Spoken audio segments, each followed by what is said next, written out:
wears a hijab, which according to the Quran 33:59 tells women to cover so they won't get molested. Is her adherence to this Islamic doctrine indicative of her adherence to Sharia law, which in itself is antithetical to the United States Constitution?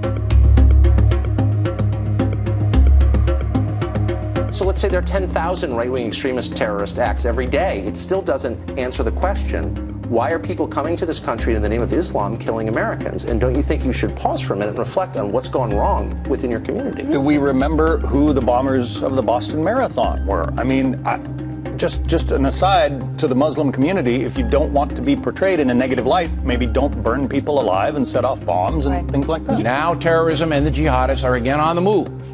And most Muslim nations are not joining with the West to confront that. Therefore, criticism of Islam's role on the world stage is certainly valid.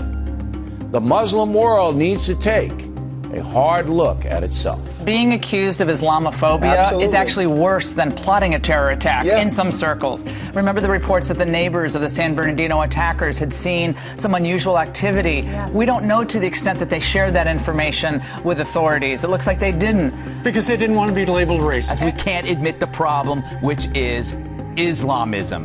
The consequence, the fight's not engaged, it wages longer, more people die. The sooner we admit the problem, the sooner we can get help. Send everyone to Islamophobia Anonymous.